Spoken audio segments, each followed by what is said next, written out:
you're right. Okay, cool. Thank you. Oops, sorry. Hi. How are you? Happy to see you. Congratulations. Good to see you, sir. Good to see you. Hey, how are you?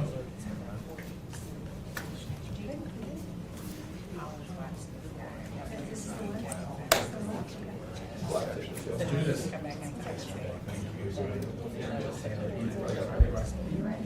Sophia. Okay, right there.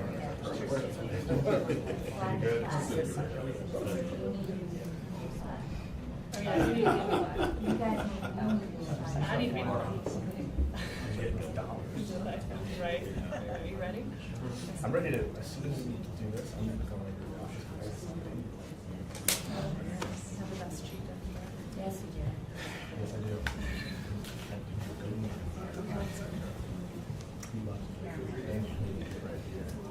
It's like a homecoming. And then my lawyers.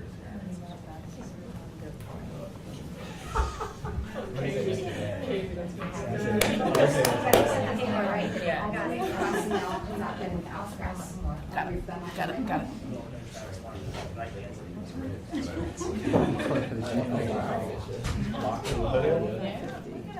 Yeah, we're ready to go. It's not the easiest to get on. But it's low necklace option. Your husband looked great today. Didn't he look dapper? Not on your morning. What would they told me? No, did you see it? Yeah. Of course I did. I'm not gonna do this like that. Where y'all are in regular clothes. You crazy? You crazy? No, but how did that go? You get a top hat. This spirit.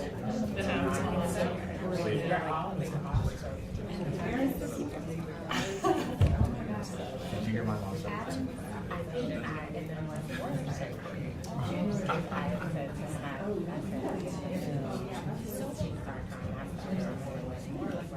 She's a sinner.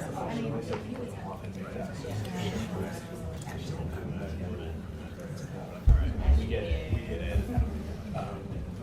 But yeah. All right, so she went to get press. We go live at, and all the bones are off or out. Okay.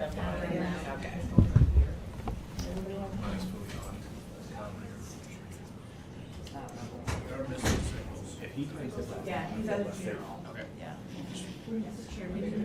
Say the quiet part out.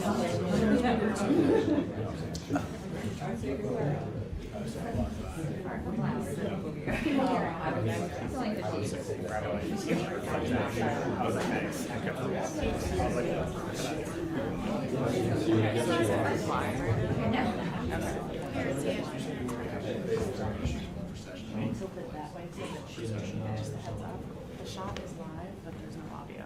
Okay, the shot is live right now. No audio. Will you guys just tell us when you put audio on? We will. Okay. Please feel free to speak freely. But not anything you could read. Is this You know a what I recording? mean? Yeah, there's- There's those Instagram girls. So. Yeah, no. Yeah, props.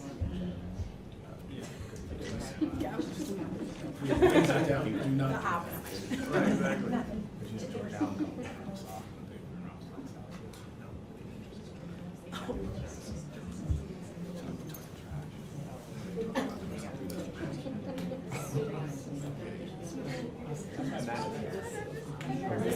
When she walks in. Yeah, that's good. Probably, you have probably the best view of when the governor's walking in. Ladies and gentlemen, my name is Liz. I'm the governor's press lead for Advance. I'm going to go ahead and bring our photogs in. You're going to stay on this side of the tape. There are about 8 of them. This is going to get very tight very quickly. Is everyone ready to go? Would you have any questions?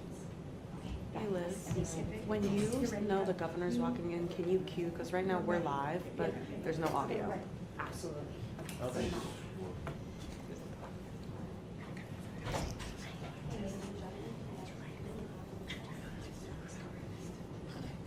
Again, please, it's a very small space. We'll stay on this side of the tape. You have space back there. Let's work together, please. Please take. You can come all the way up to the tape. You can come all the way over here. You can come back here. We have space over here as well. Sure. I think it's already up.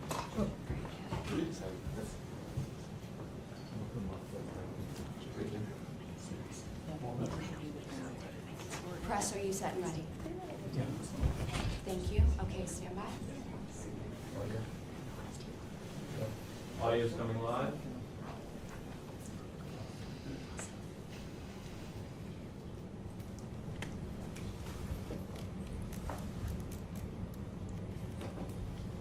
How are you?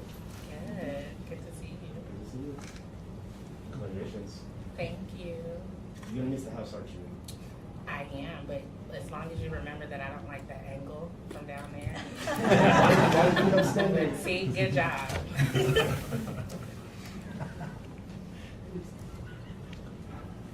we're ready?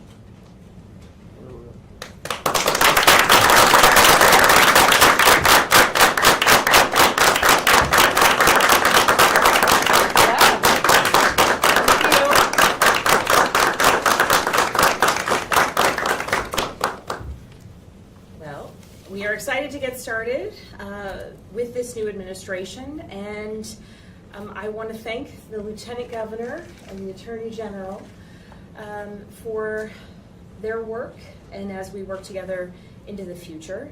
We are endeavoring to set a tone for what Virginians can expect over the next 4 years. That's pragmatic leadership and a relentless focus on making life more affordable for Virginians and strengthening our schools. So we start today with the first executive order. This one will follow through on the promise of endeavoring to make Virginia more affordable. And I'm directing every agency, every single secretary, thank you to all of the secretaries who are here today, to identify where we can reduce costs for Virginians, whether it's cutting red tape within the government or enacting policy that provides relief. We must address high housing costs, healthcare, childcare, and energy costs. And I'm requiring reports from each secretariat within 90 days to ensure that we are able to deliver on this mission.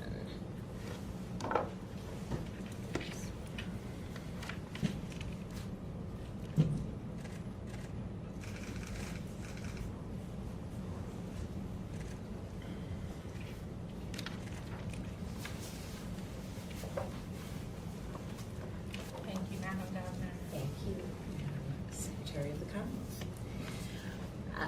The second executive order relates to healthcare financing. We are establishing an interagency health financing task force.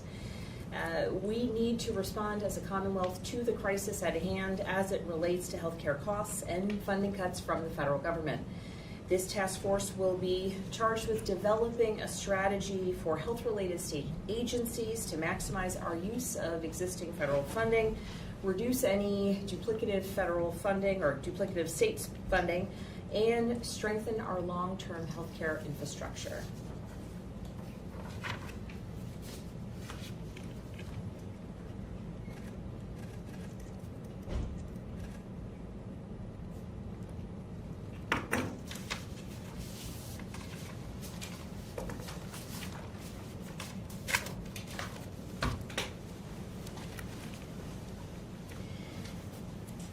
This executive order responds to the challenges impacting the affordability crisis in housing across the Commonwealth. I'm directing our state agencies to review current regulations and permitting practices that may slow down housing construction.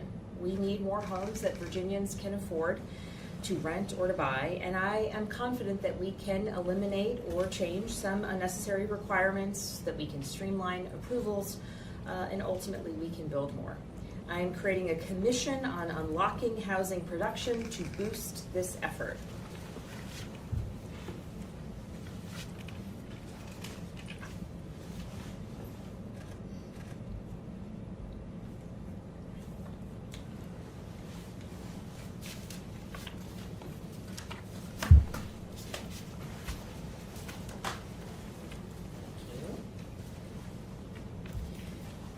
I know a shared priority for everyone in this room is to strengthen Virginia's public schools, and this executive order focuses on academic excellence. We are going to be relentless in strengthening reading and math performance. Instead of pitting parents and teachers against one another, we're going to work together. We're going to focus on student success. So I'm directing the Virginia Department of Education to review the school performance and support framework and to implement recommendations for improvement from last year's JLARC findings so that we can serve students, parents, and educators. I'm also directing the Secretary of Education and the Superintendent of Public Instruction to host a Commonwealth-wide listening tour to hear more directly from students, parents, teachers, school leaders about more ways that our administration can provide support and strengthen our public schools.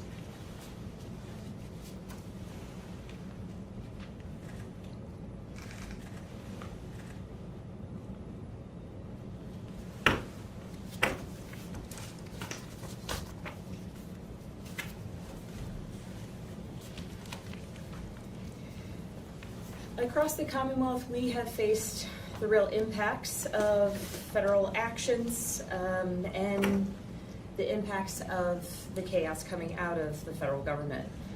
Today, we're not just listening to those stories, those challenges, the realities that so many Virginians and our economy are facing, but in fact, we are responding.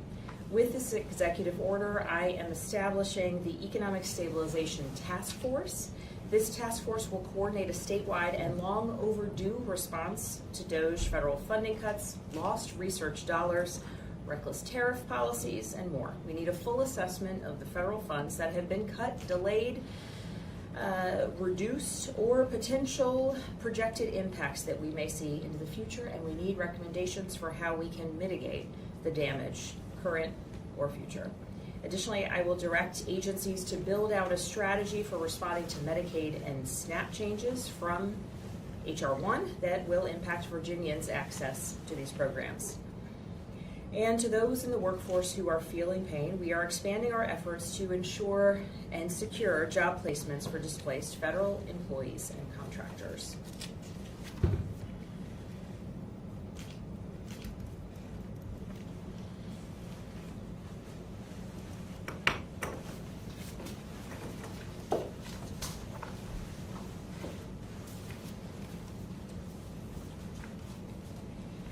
And finally, we are responding to the challenges of political interference that we have seen at our world-class public universities.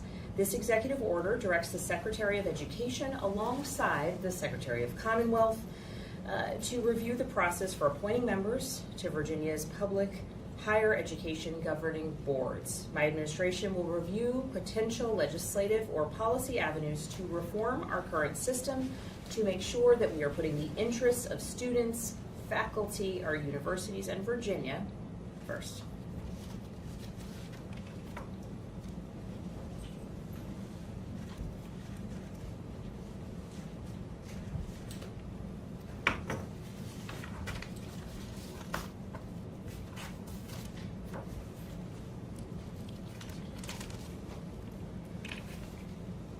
I am signing this executive order to make sure that the office of governor and our cabinet has the authority necessary to respond in a situation of crisis or emergency.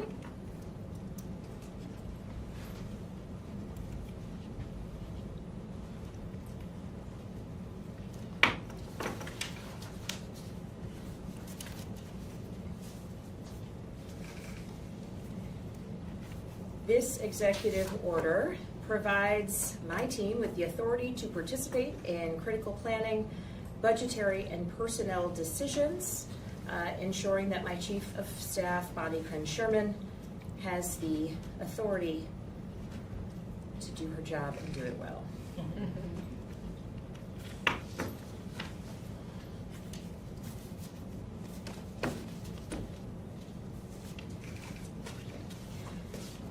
I'm signing this executive order to make sure that we are prohibiting discrimination across all facets of state government. And under my administration, the Commonwealth of Virginia will not tolerate a denial of opportunity for anyone because of who they are.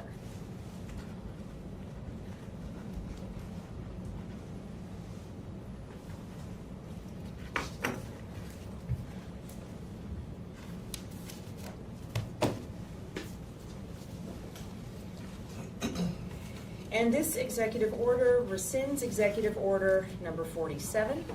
State and local law enforcement should not be required to divert their limited resources to enforce federal civil immigration laws. It is a responsibility of federal law enforcement. Virginia state and local law enforcement officers must be able to focus on their core responsibilities, investigating crime and community policing.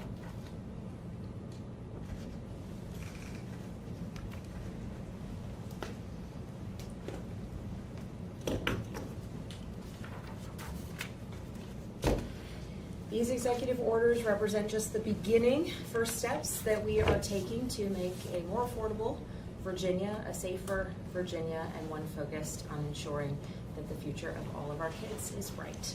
Thank you so much for your time today. Thank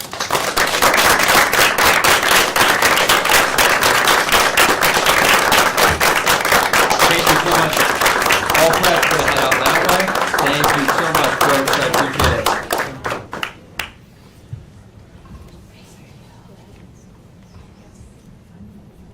We're gonna head out this way, folks. We're gonna head out this way.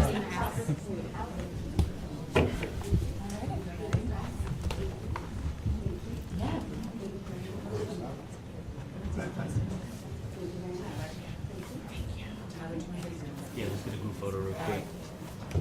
Maybe we'll pull this chair out. Is it okay if I stand up for any questions?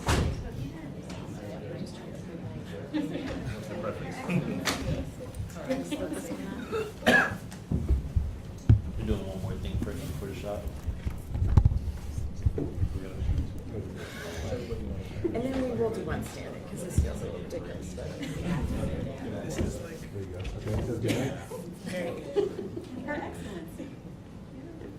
Okay, and then cap it.